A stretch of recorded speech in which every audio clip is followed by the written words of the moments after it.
tudo bem? Estamos em mais um Prevcast e hoje eu estou aqui com o cara que entende tudo de Semar, de segurança contra incêndio, de teste, de normas, que mais, Berto? De laudos, de investigação. A gente tem se dedicado a esse assunto, né, por um bom tempo. O IPT é pioneiro, né, nessa área, laboratório, primeiro laboratório, depois dos grandes incêndios, né? Joelma e Andral, vai por aí, porque quando aconteceram esses incêndios, não tinha regulamentação, não tinha norma, não tinha laboratório. E, de certa forma, foi uma resposta do governo do Estado na ocasião a essa situação que evidentemente era bem ruim, né? Sim. Foi começando e aí a gente entender. montou uma equipe. Eu estou lá desde essa ocasião. Eu entrei no IPT em 76. E desde então você trabalha com Prev, Berto? Pois é. Me 86, dediquei. 96, 2006, 16. 76. Quase 50 anos. Eu estou pretendendo chegar lá. Vamos ver se eu consigo, não é, Renata? Gente, eu tô aqui com o Antônio Berto, ele trabalha lá no IPT. Na verdade, qual que é a sua função lá no IPT, Berto? Eu sou gerente técnico do laboratório. Gerente técnico. É um laboratório de segurança ao fogo e a explosões, né? E que, enfim, faz o trabalho bem diversificado, enfim. Investigação de incêndios, ensaios diversos, pesquisa, desenvolvimentos na área. Normalização é um tema bem... que a gente tem se dedicado, que é super importante, é básico, né? Apoio à regulamentação. Essa regulamentação do Corpo de Bombeiros de São Paulo, né, que em 2001 deu uma virada, né? A gente participou, contribuiu, enfim. A norma de desempenho, a 15575, basicamente surgiu no IPT. A parte de segurança contra incêndio, eu atuei diretamente, quase que sozinho nisso. Enfim, trabalho bem diversificado, né, que a gente faz lá, mas... Para quem não conhece o IPT, gente, ele é um instituto aqui em São Paulo, né? É um instituto de pesquisas tecnológicas do Estado, né, uma empresa do governo. E vocês fazem toda a parte de investigação, testes, laudos, de controle de material de acabamento, né? Não apenas a resistência ao fogo, de elementos estruturais, compartimentação, avaliação também de proteção ativa, extintores, sprinklers, detecção e alarme de incêndio. Nós temos um laboratório que cobre tudo isso. E sempre avançando, criando novas capacitações do laboratório. Agora, por exemplo, estamos para inaugurar um campo de ensaio para avaliação de propagação de incêndio em fachadas. Legal. Você lembra do caso todo mundo vai lembrar, um caso tenebroso, né? Muito triste, da Grenfell Tower, que morreram acho que quase 80 pessoas, né? Você viu, né? Quem se lembrar dessas imagens, o fogo se propagando pela fachada. Nós estamos agora montando um campo para avaliar fachadas em relação a essa questão. Tem acontecido muitos incêndios envolvendo fachadas. Se a gente olhar para a cidade, né? A gente vê que muitas fachadas têm esse potencial. Em São Paulo, no Brasil. E a gente tem comprovado isso em testes de materiais, mas agora a ideia é montar mesmo sistemas, né, de fachada e avaliar a partir de uma simulação de um incêndio praticamente em grande escala, né? Para entender como se comporta. Para avaliar mesmo e para eventualmente...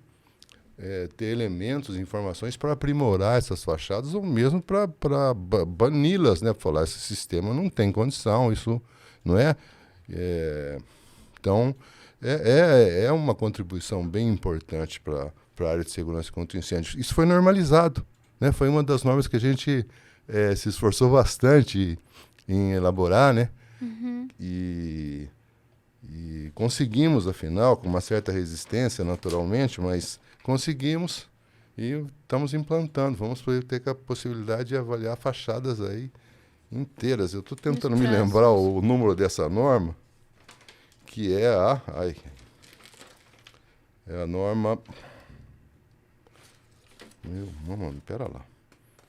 Eu não vou lembrar, mas eu trouxe uma cola. Não, ótimo. Eu vi que você chegou com uma colinha aí, ó. Pronto. Uma colinha. É uma norma de reação ao fogo, tá?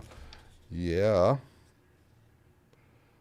16951. Essa norma 16951. A BNT NBR 16951. Saiu em 2001, foi publicada. E agora estamos conseguindo atualizar. Montar esse campo, né? A gente vai poder fazer ensaios em 2 fachadas simultaneamente, comparando, tipo side by side. Uhum. É um trabalho bacana. Roberto, você citou sobre os grandes incêndios, né? Joelma, Andraus. Nessa época você já atuava na área? Ou você entrou por conta desses incêndios? Eu entrei por... Não, eu estava estudando ainda. Eu me formei em 75. 75, final de 75, me formei. Qual que é a sua formação? Sou engenheiro civil. Engenheiro civil. E aí eu soube que no IPT estavam, né, pretendendo, no início de 76, pretendendo montar um laboratório nessa área, e eu me apresentei, me candidatei. Fui selecionado e comecei, 2 de fevereiro de 76. Caraca. Foi uma equipe que se formou, né, que foi montada para começar a implantar um laboratório. Mas o grande questão, o grande motivador, né, dessa iniciativa, né, que motivou, né, foram esses incêndios. E a gente começou. Em 79 foram 3 anos de trabalho. 3 anos de trabalho. A gente em fevereiro de 79, a gente inaugurou o laboratório. Fazendo ensaios, inicialmente, ensaios de reação ao fogo e ensaios de resistência ao fogo. Paredes, portas, enfim, selagens. Isso não é novidade, nada disso é novidade pra gente, tá? Caraca. A gente está na batalha há muito tempo. É muito tempo, 76. O que as pessoas falam, Minha mãe nem pensava, minha mãe estava nascendo. Hoje mesmo tivemos uma visita no IPT de um laboratório de uma outra região do país e a pessoa me perguntou, poxa, selagem, né? Isso como uma grande novidade, isso é realmente necessário? As tubulações de esgoto, enfim, isso é necessário? Isso para mim é necessário há décadas. As pessoas estavam pensando aí, eu falei, nossa, a questão é a seguinte, segurança contra incêndio, né, muitas vezes, né, fracassa por conta de detalhes. Eu já vi situações, puxa, é lógico que é necessário. Mas está no banheiro, poxa, mas se o incêndio avança, não é? Se generaliza no ambiente, ganha um potencial destrutivo imenso e avança em todas as áreas. E pode ser encontrar ali, né, numa tubulação não selada, um meio para se propagar. Então as pessoas não percebem, né, como a questão é grave e de que forma pode se propagar, às vezes por detalhes, questões esquecidas. Então, por isso a complexidade também da área, né? É uma abordagem que precisa ser completa, precisa ser negócio para valer, não mais ou menos. Tem que estar todo mundo falando em conjunto para que funcione, né? E projetando, e implantando, gerenciando e controlando na operação, né? Do uso da edificação, né? Mantendo, senão a coisa desanda. Roberto, quando você fala de detalhes, quais são, assim, os detalhes que não pode ser negligenciado e que normalmente a galera erra nisso? Olha, eu falei em detalhes pensando num caso real que a gente investigou. Né? No centro de São Paulo, na frente do Teatro Municipal, havia ali um grande magazine, um mapping. É conhecido, falar em mapping, os mais, a idade um pouquinho mais avançada, eles vão se lembrar. E aconteceu, ali o mapping, ali no centro, era um conjunto de prédios que foram sendo agregados, né?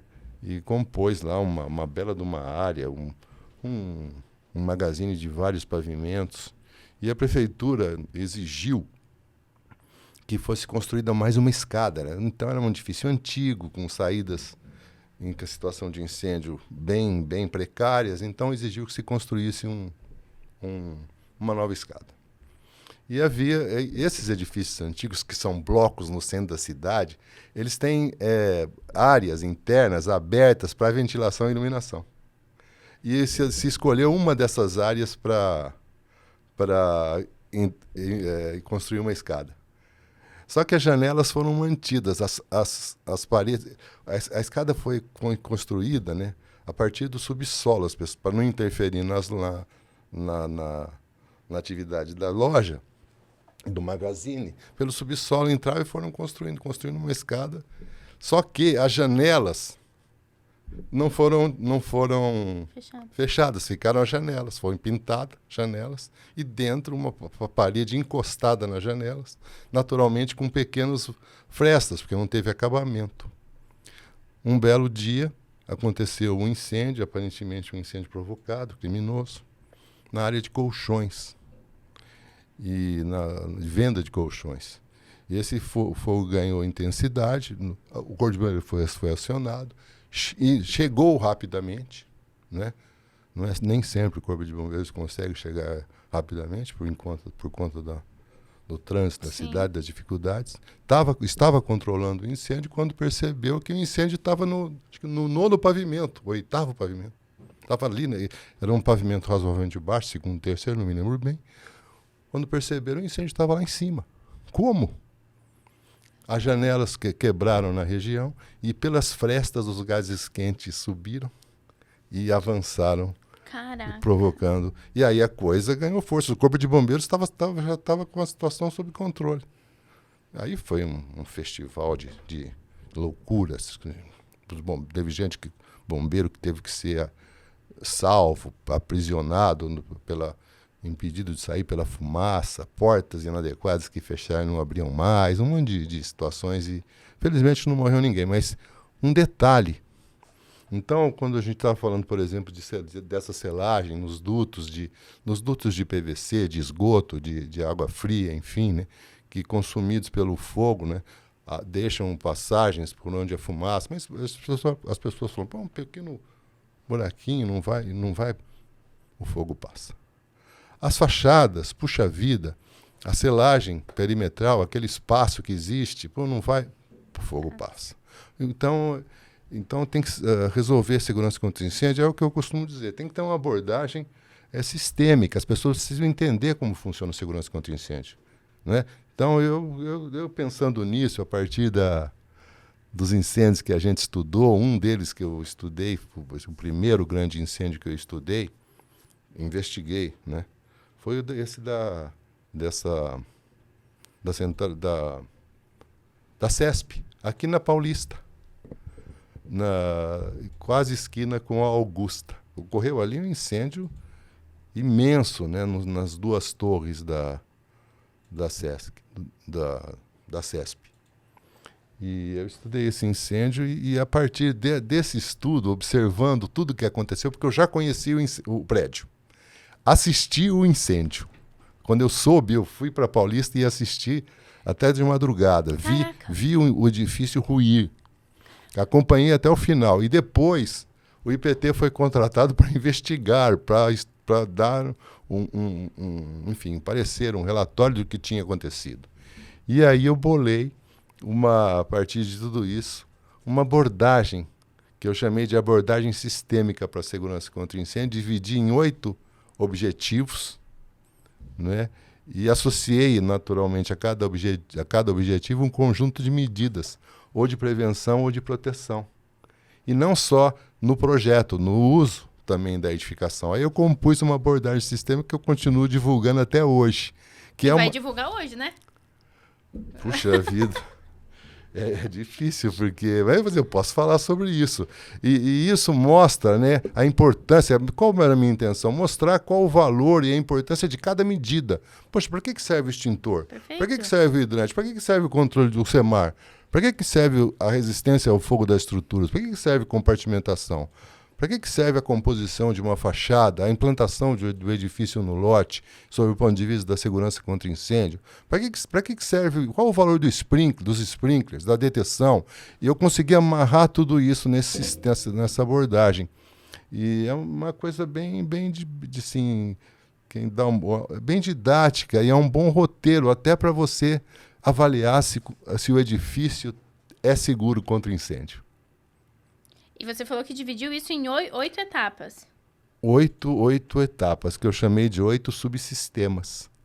E o sistema como um todo é o sistema global de segurança contra incêndio. A primeira etapa é a de prevenção, né? Então é composta por estritamente medidas de prevenção para evitar que o incêndio ocorra.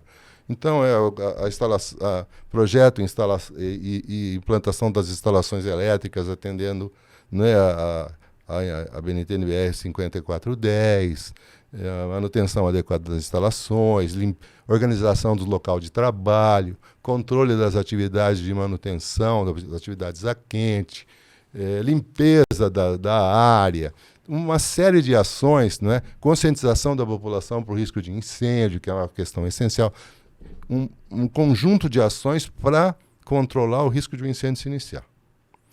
O incêndio se iniciou, aí a gente já começa na área de proteção. Então, primeira questão, limitar o crescimento do incêndio. Ações para que não favorecer que o incêndio cresça facilmente. E aí entra a questão dos materiais. Os materiais de revestimento, os materiais de isolação térmica, de tratamento acústico, não é? Os materiais de revestimento, em especial, os materiais que estariam expostos a um princípio de incêndio que poderiam favorecer, se envolvendo, né, o crescimento do incêndio. Com base nisso, a gente pensou na IT-10. A IT-10 foi o IPT que propôs para o Corpo de Bombeiros. Que legal. O controle dos materiais. O SEMAR? O SEMAR. O SEMAR é uma proposta do IPT.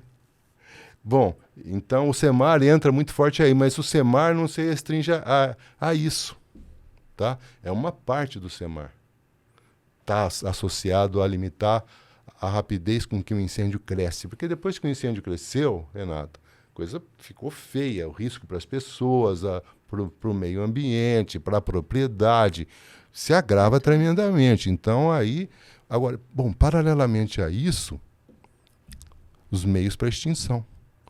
Quando você consegue extinguir o incêndio? Seria o terceiro subsistema. Então, peraí. O primeiro é prevenção, o segundo é proteção. Não, o segundo é limitar o crescimento do incêndio. Não estabelecer condições propícias para o incêndio crescer rapidamente.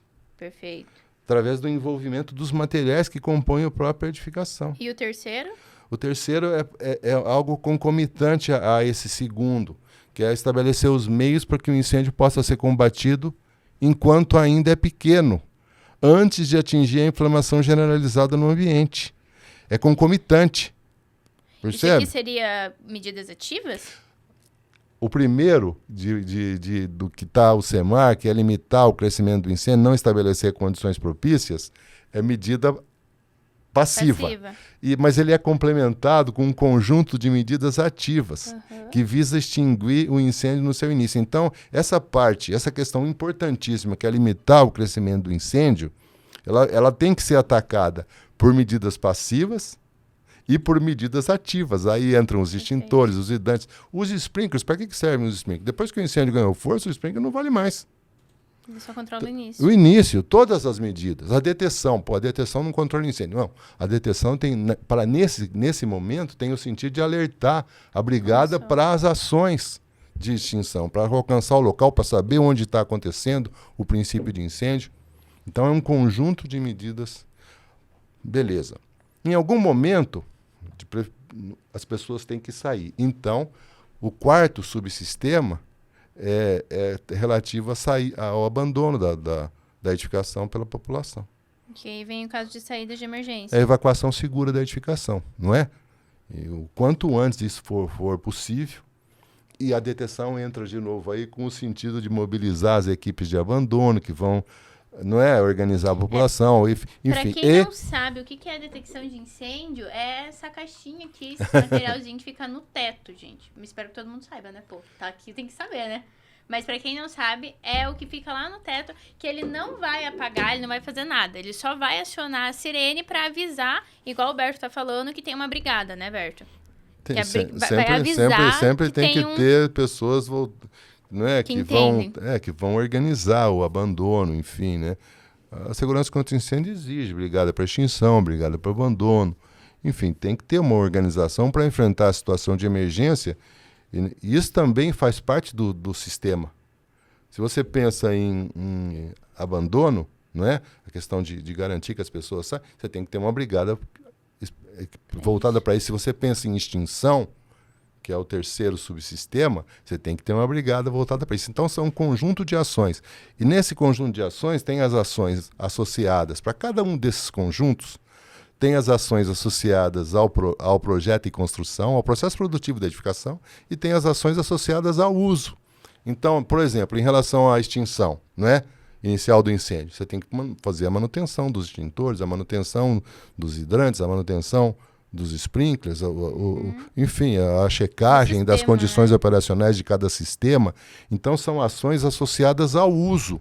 Então, proteção contra incêndio, em cada um desses subsistemas, ela é composta por um conjunto de ações relativas ao processo produtivo, complementada por um conjunto de ações relacionadas ao uso e manutenção da edificação, a operação e a manutenção da edificação, ao uso da edificação. E a coisa avança, percebe? Bom, chegou aí. Aí o incêndio, as pessoas saíram, queira Deus que tenha tido sucesso, as saídas precisam ser projetadas adequadamente, iluminação de emergência, sistema de alarme, sinalização de emergência, um conjunto de ações no projeto e construção, complementadas pelas ações do uso. Bom, as pessoas saíram, queira Deus, tudo certo, mas o incêndio ganhou força. O incêndio pode se propagar no ambiente de origem, ele pode se propagar para a edificação. E aí voltam as medidas passivas, um conjunto de medidas passivas relacionadas à compartimentação da edificação. Mas não apenas, relacionadas também à reação ao fogo dos materiais, ao CEMAR. Por quê? Porque o incêndio pode se propagar pela fachada, o incêndio pode se propagar pela cobertura, subir por um shaft, pode encontrar meios. Perfeito. Então a compartimentação é fundamental, a reação ao fogo dos materiais de fachada e de cobertura é fundamental. Grandes áreas, né, onde você tem materiais, combustíveis, tem também a reação ao fogo entra aí, porque você pode ter o incêndio se desenvolvendo num local e avançando para outros através dos próprios materiais que compõem a edificação. Tem tantos casos para isso. Já estamos no quinto subsistema. O quinto entra compartimentação. Compartimentação e reação ao fogo de novo, porque o incêndio pode se propagar pelas superfícies da fachada, da cobertura, ou mesmo pelo forro em grandes ambientes, enfim, estamos no quinto. Estamos no quinto, não é? Ou sexto, já me perdi. Estamos no quinto. Compartimentação veio quinto. Abandono, ó. A gente foi prevenção, limitar o crescimento, os meios de combate, abandono e evacuação segura, compartimentação. Exatamente, conter o fogo evitar que o incêndio se propague. Depois o sexto, o incêndio, a possibilidade do incêndio se propagar para edificações vizinhas. Daí vem isolamento. Porque os edifícios inseguros ameaçam as edificações vizinhas, não é? Então, é um compromisso. Os edifícios precisam ser seguros também porque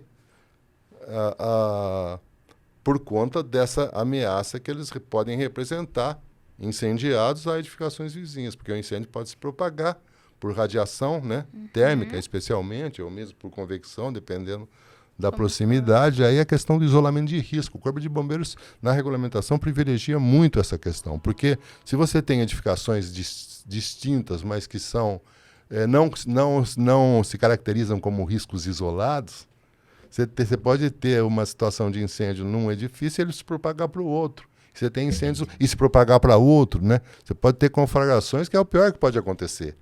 O pior evento que pode acontecer num incêndio urbano, por exemplo, é um incêndio avançar entre edifícios, né?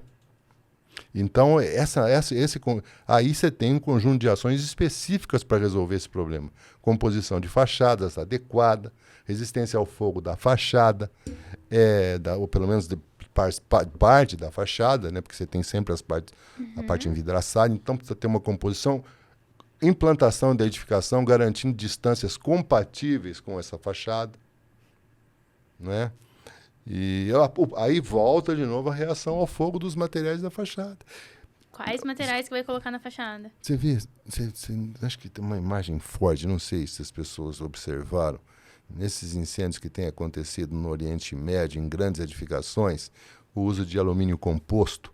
Teve um deles, se não me engano, foi em um hotel, faz alguns anos, num grande edifício. O incêndio dominou a fachada, que era uma fachada de alumínio composto, e essas placas voaram, além de ter um incêndio... Esse alumínio composto é aquele ACM? ACM. Tá.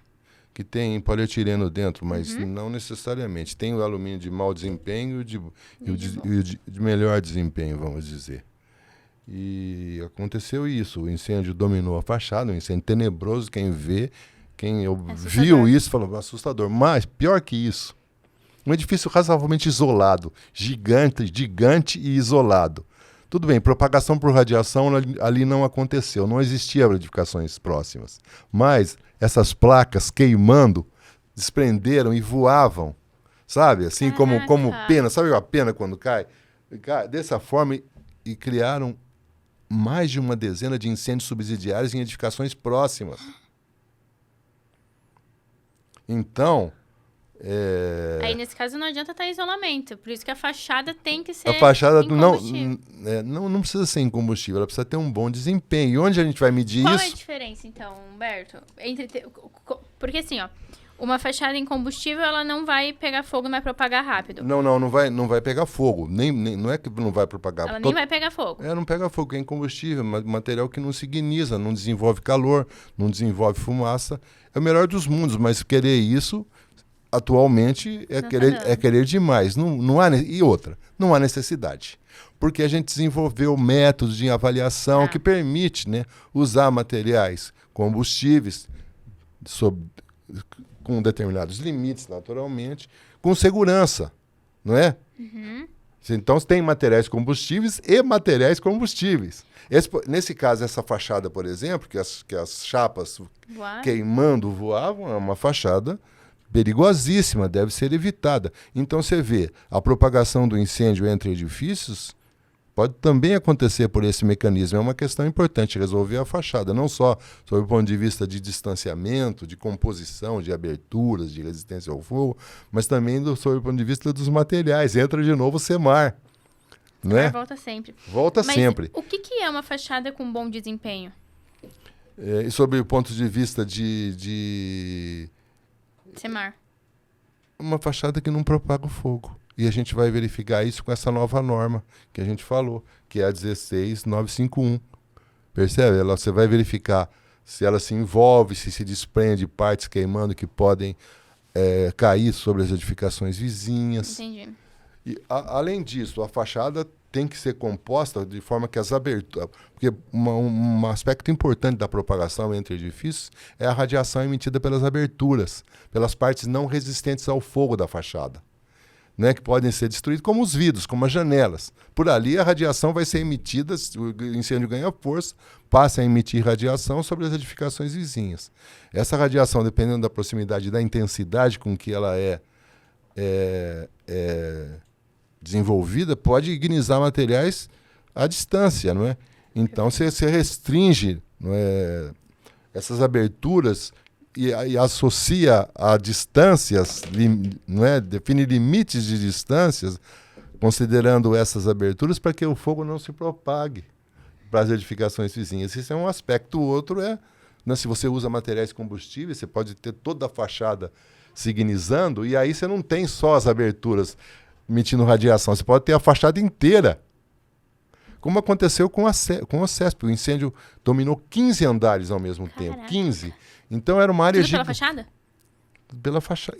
15 andares. A fachada inteira emitia radiação. Porque destruiu a fachada inteira. Eu calculei, um dos aspectos da investigação que eu fiz, foi calcular, naquela condição, qual era a distância segura para as edificações em torno.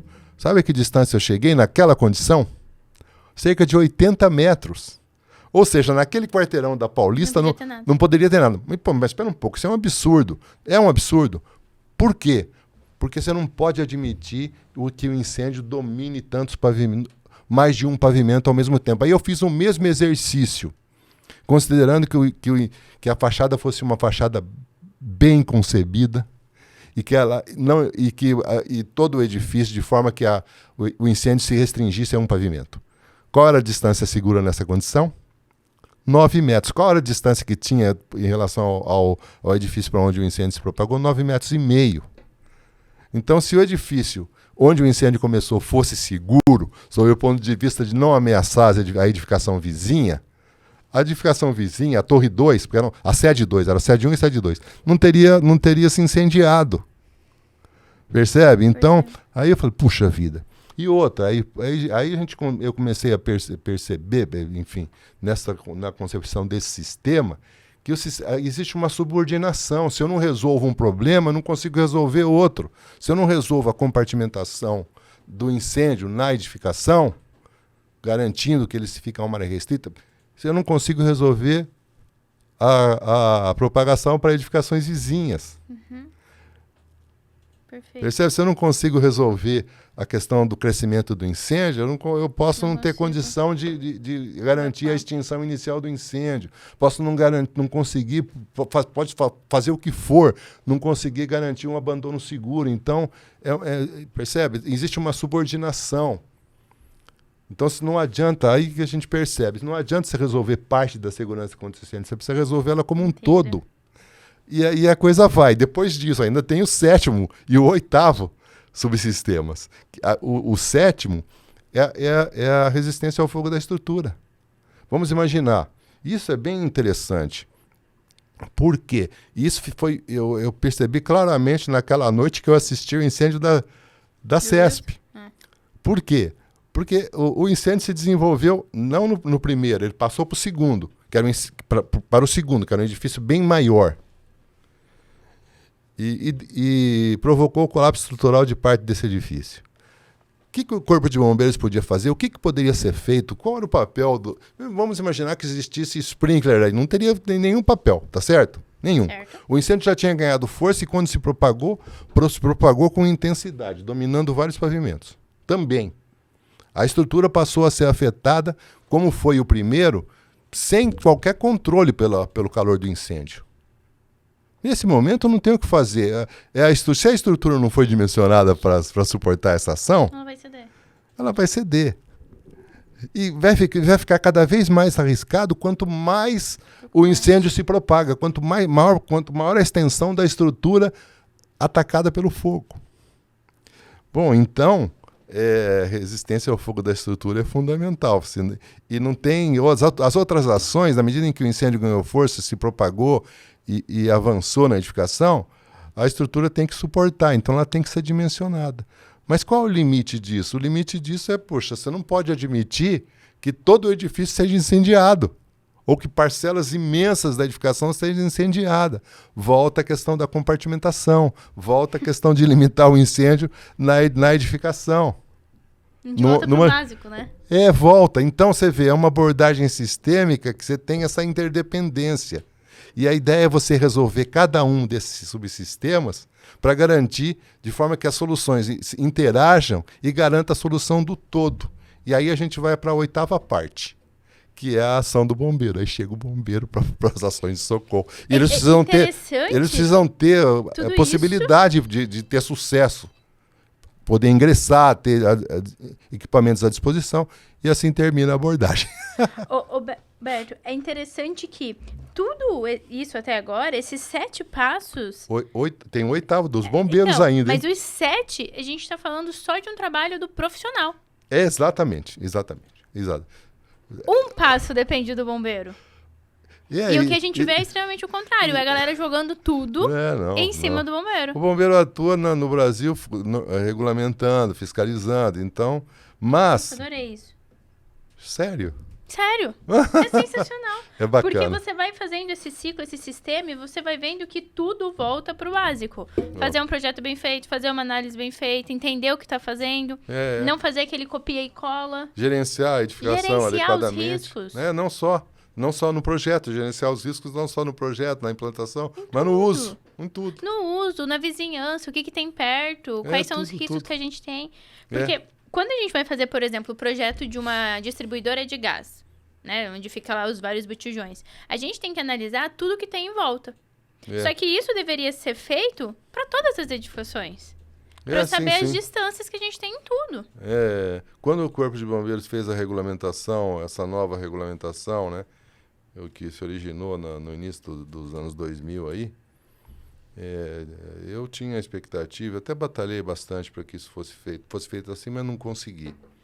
Que essa questão do isolamento de risco valesse para os edifícios nos lotes urbanos. E não quiseram fazer isso.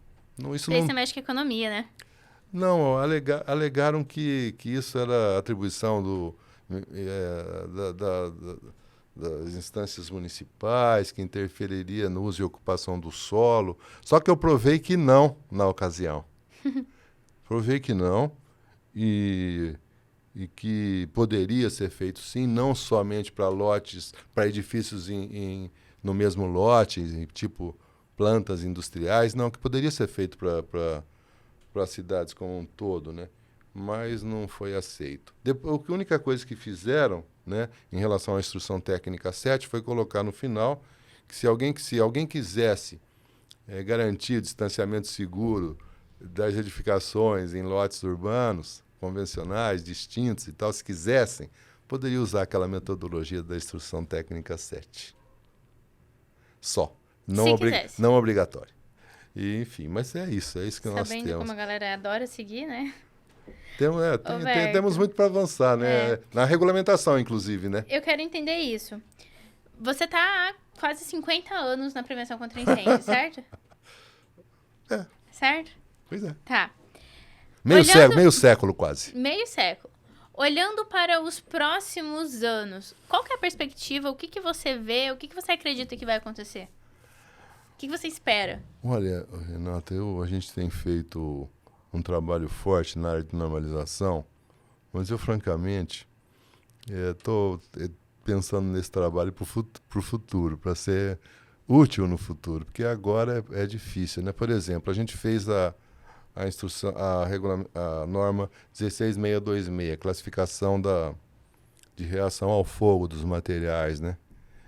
E que foi publicado em 2017. Em 2019, o Corpo de Bombeiros revisou a regulamentação, as ITs, em 2019.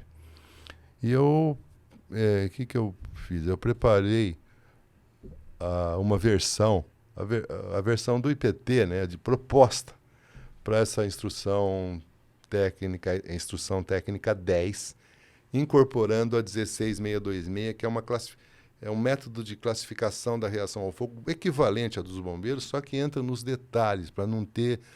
que a regulamentação não consegue entrar nos detalhes técnicos, como ensaiar, os cuidados, como que... Né, enfim. E eu preparei uma versão simplificando a IT10, incorporando essa classificação de reação ao fogo. Não eram modificações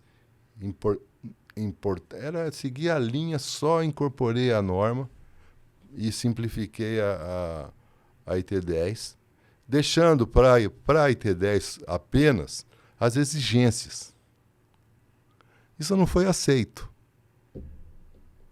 Beleza, para um próximo momento. Nós fizemos essa norma de fachadas, né? Que é que eu já falei, a 16951. Em algum momento, né, será aceita, será incorporada, fará parte das preocupações dos projetistas, empregar fachadas que estejam avaliadas, que sejam realmente seguras. E assim por diante. As normas têm sido feitas, né, pensando no futuro. Futuro quando? Sabe o que vai?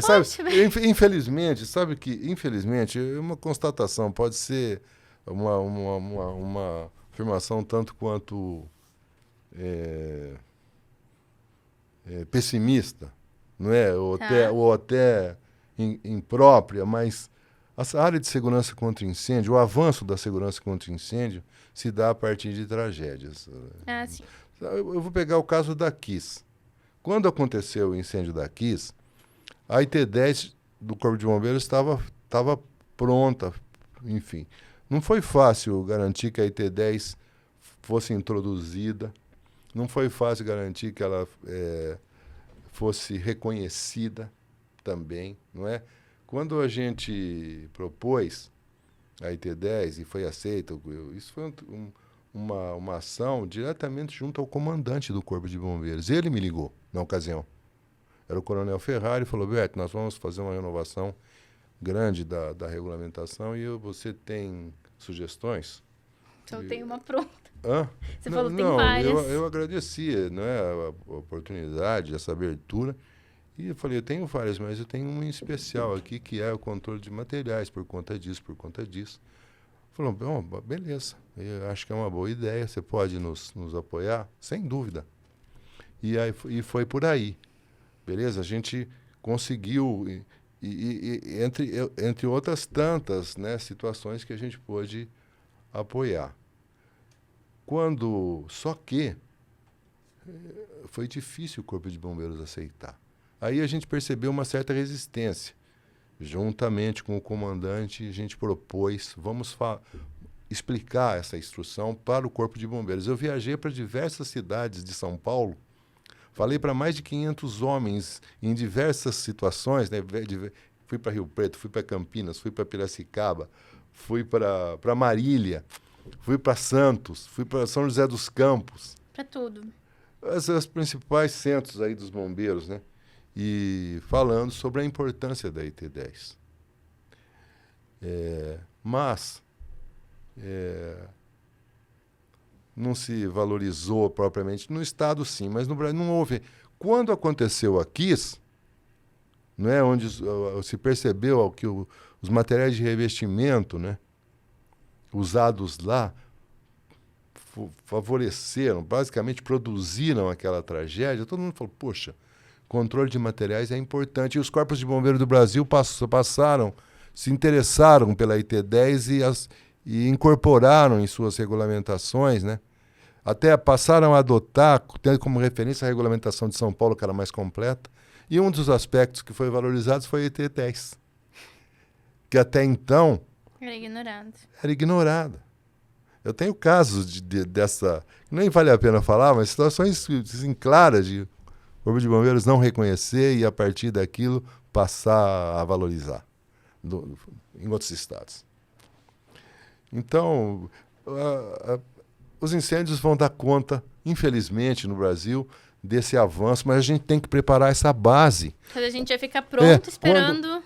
Quando eu batalhei para fazer a 16626, a classificação de reação ao fogo, que eu tentei agora, em 2019, introduzir na IT-10, né?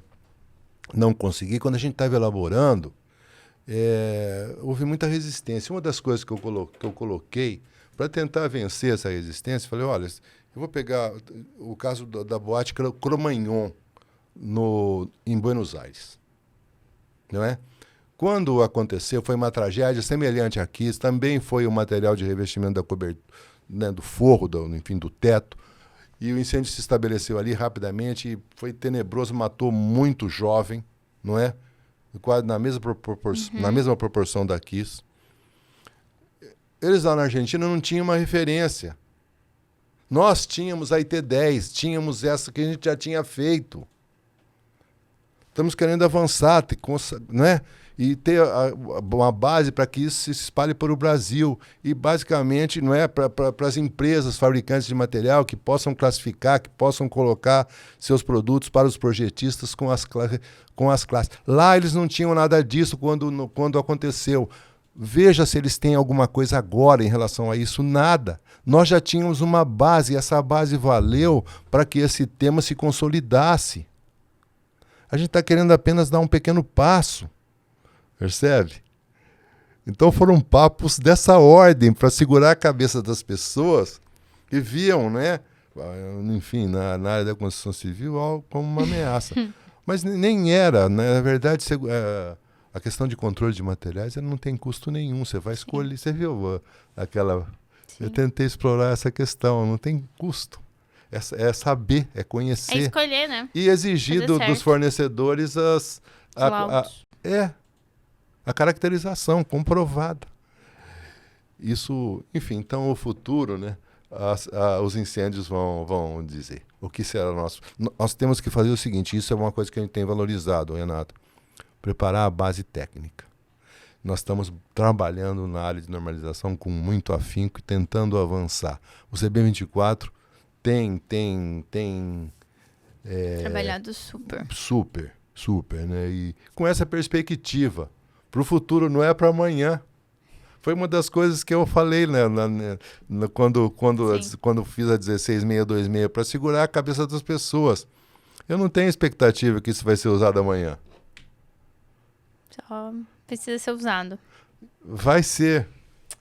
Berto, muito obrigada. Eba. Confesso que os 8 passos eu adorei. É? A perspectiva eu já fiquei sentida. Achei que em 5 anos a gente estaria Não. modelo de prevenção do mundo. Não, depende. Não depende só da nossa vontade, né? Não depende só da nossa vontade, precisa evoluir também a questão da fiscalização, que no Brasil é muito frágil. Não é a fiscalização do Corpo de Bombeiros, que tem esse papel, né? Então a fiscalização é bem incipiente. Não adianta, vamos imaginar, você tem super normas, super regulamentações, mas não tem fiscalização. Sim. Mas estamos indo a passos lentos. Porém tá caminhando, né? Tá bonito. Tá caminhando. Tá tendo Tá caminhando para mim, Renato, que já tenho 50 anos de área, né? A minha perspectiva de futuro é muito limitada, né? Para você que é jovem e tantos que estão nos ouvindo, né, vendo nesse podcast, a perspectiva é outra. Então, né, a gente tem, né? Eu espero que todos possam ver um futuro melhor para a área de segurança contra incêndio. Num tempo não muito longínquo aí. Eu também. Nossa, espero muito. Acho que esse trabalho que você faz tem muito esse sentido, né? Parabéns. Obrigado pelo convite aí. Obrigado por topar. Vamos ter que gravar mais, porque tem muito assunto pra gente conversar. Podemos escolher algum assunto aí entre tantos. E aprofundar, Aprofundar, isso, claro. Super. Berto, muito obrigada. Como que a galera fala com você? Se alguém quiser mandar algum e-mail, posso deixar seu e-mail? Claro, tem alguma coisa? Claro, afberto@ipt.br. A gente vai deixar aqui o e-mail do Berto. Quem quiser entender alguma coisa, mandar algum teste lá pro IPT, Berto fica à disposição. Muito obrigada, Berto. Bacana, obrigado, Renato.